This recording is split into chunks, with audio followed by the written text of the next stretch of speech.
boleh bezakan, iaitu dari sudut itibar. Kita mengikut semuanya sama. Kita tak bezakan di antara Nabi Muhammad, Nabi Isa, Nabi apa.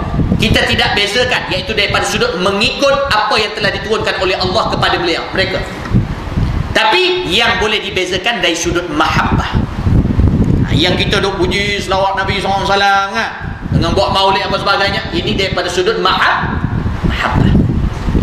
Dan kita kena sedar bahawa segala syariat daripada Nabi Adam sampai kepada Nabi Isa, semuanya telah dikumpulkan dan disempurnakan dengan manhaj yang turun kepada Rasulullah SAW, iaitu Al-Quran. Dan apa yang berlaku pada zaman kita, Kristian dan sebagainya, semua itu adalah ciptaan mereka dan tidak bersandar kepada Nabi Isa dengan sebenar-benar. Itu nak kena pegang. Maka Nabi Isa tak bersalah dalam soal ini, tapi mereka yang merosakkan kitab-kitab itu. Baik, ilmu yang tak dapat mengenal kemuliaan Allah. Kita baca Quran tak nampak mulianya Allah, bahkan rasa tension, lawan qada. Bila kita ditimpa mufli, apa kenapa Allah buat aku macam ni? Kita tak nampak Allah mulia, tapi asyik nampak Allah ni dia buat macam-macam kat kita. Na'udzubillah min dzalik. Oh, kenapa ni saya sakit ni? Saya semayang tak pernah tinggal, tapi kenapa saya kena sakit macam ni? Orang lain tak semayang pun tak sakit macam ni. Kenapa? Kita jadi berlawan. Ini orang panggil qalbun mangkus, hati terbalik. Yang baik nampak buruk, yang buruk nampak baik. Akhirnya kita mula bermusuh dengan Allah.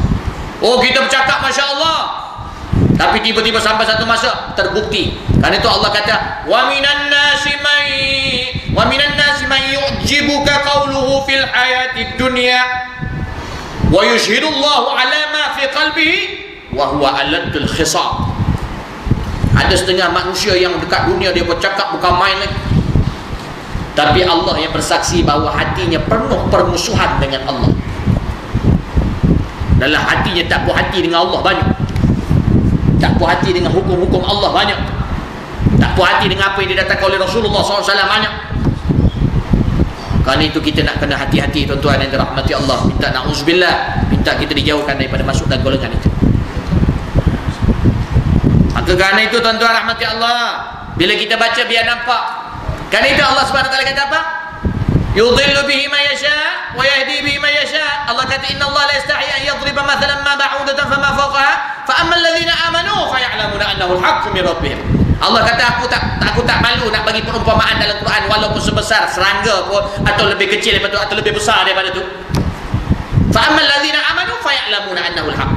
Titik. Bagi orang yang beriman, dia tahu apa yang Allah sampaikan semua tu benar, semua tu baik.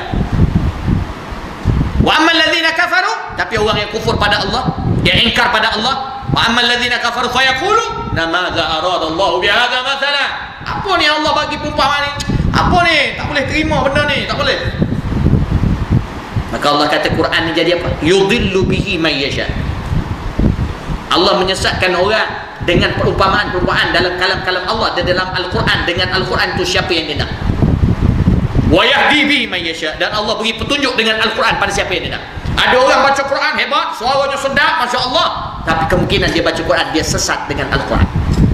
Bukan salah Quran, tapi pemahamannya pada Al-Quran itu silap, dan hatinya yang tidak ikhlas membaca Al-Quran. Maka akhirnya dia makin lari, bukan makin dekat. Macam di hari kiamat dalam riwayat, yang mana orang-orang yang ingkar pada Rasulullah, bila dibangkit hari kiamat, dia akan mendengar Rasulullah memanggil, tetapi dia akan berjalan berlawanan dengan panggilan itu. Dia dengar di jalan, rupanya dia semakin jauh daripada Rasulullah SAW. Dia ingat dia pergi pada Rasulullah, dia makin jauh. Maka kita mohon pada Allah Subhanahu Wa Taala, kita tak digolongkan dalam golongan tersebut. Mudah-mudahan kita kenal kemuliaan Allah, baca Al-Quran. Ini kita nak dekat Ramadan, Masya-Allah. Allahumma barik lana fi Rajab wa Sya'ban wa ballighna Ramadan. Ya Allah, berkati kami dalam Rajab Sya'ban. Sebab apa minta berkat? Minta taufik, pertolongan daripada Allah, bantuan daripada Allah dalam Rajab dan Sya'ban. Barulah kita boleh ballighna Ramadan, sampaikan kami daripada Ramadan. Baru boleh kita yang sampai Ramadan. Maksudnya bila kita sampai Ramadan, kita yang sampai, kita yang nak Ramadan, maka kita akan bersungguh-sungguh dalam Ramadan. Maka minta taufik inayah Allah pada Rajab yang dimuliakan Allah dengan Isra' wal Mi'raj. Hari ini berapa yang bulan Rajab? Ini 27 ke 26? Masya Allah. Ini besok 28 Rajab. Masya Allah. kita dalam waktu dia. Maka ingat kebesaran yang Allah muliakan Nabi SAW. Di kemuliaan Allah, Allah panggil Nabi ambil perintah semayang, Allah muliakan lagi. Allah meringankan kita, kurangkan daripada 50 waktu jadi 5 waktu. Kemudiannya Masya Allah, Tabarakallah, Allah takdirkan bahawa Nabi memilih susu. Kalau Allah Nabi milih arak ataupun air, maka lemas kita dan hancur kita dalam maksiat semua. Tapi Nabi pilih fitrah. Bila Nabi pilih fitrah tu, Jibril kata, Alhamdulillah, akhtartal fitrah, engkau pilih fitrah. Maksudnya apa? Kita ni walau maksiat banyak macam mana pun, walaupun banyak kemungkaran kita buat, dia boleh kembali balik kepada kosong, iaitu zero, bersih. Kita ni boleh balik kepada fitrah yang asal. Boleh faham tuan-tuan rahmati Allah? Contohnya kita ni melakukan maksiat, tiba-tiba kita bertaubat, Allah boleh kembalikan balik kosong. Maknanya macam orang tak buat maksiat. Allah kata, Nabi kata dalam hadis apa dia? At-taibu minadz dzambi kamal la dzamba lah.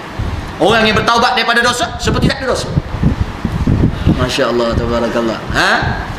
Kemudiannya Allah Subhanahu wa taala, Nabi